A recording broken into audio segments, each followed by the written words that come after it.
Hi hello అందరికీ నమస్తే. నేను మీ ప్రవళిక. మెదక్ జిల్లా చిన్నశంకరంపేట మండల కేంద్రంలోని శ్రీ అనంత పద్మనాభ స్వామి గుట్ట దేవాలయం భక్తులకు కొంగు బంగారంగా నిలుస్తుంది. అనంత పద్మనాభ స్వామి గుట్ట దేవాలయం పర్యాటక కేంద్రంగా విరాజిల్లుతుంది. పరిసర గ్రామాల నుంచి ఎంతో మంది సందర్శకులు వచ్చి స్వామివారిని దర్శించుకొని సరదాగా సందడితో గడుపుతారు. ఈ దేవాలయం మెదక్ చేగుంట రహదారి పక్కన ఉంది. ఇక్కడికి వచ్చే సందర్శకులకు మెదక్ నుంచి 20 కిలోమీటర్ల ప్రయాణం బస్ సౌకర్యం కలదు.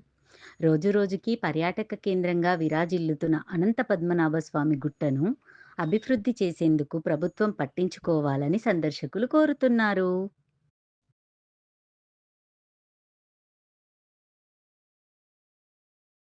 ఓం శ్రీ సద్గురుభ్యో నమ.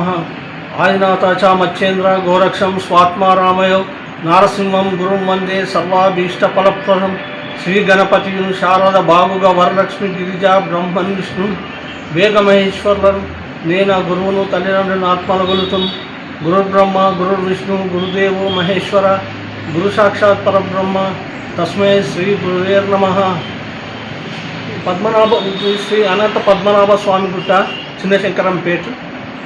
ఇక్కడ అచల బోధానంద సద్గురు యోగీశ్వర భూమినాథ్ మహారాజు గారు మా నాన్నగారు మరియు నా గురుదేవులు.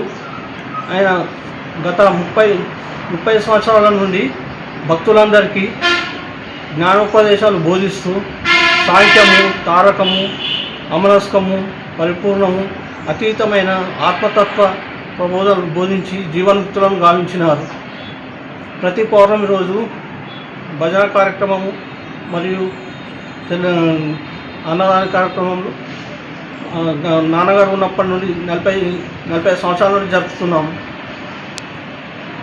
ఇంకా ఈ గుట్టపై వచ్చిన భక్తులందరికీ అనంత పద్మనాభ స్వామి యొక్క అనుగ్రహము మరియు మా గురుదేవుల అనుగ్రహము ఎల్లవేళలా ఉండగలవని ప్రార్థిస్తున్నాను.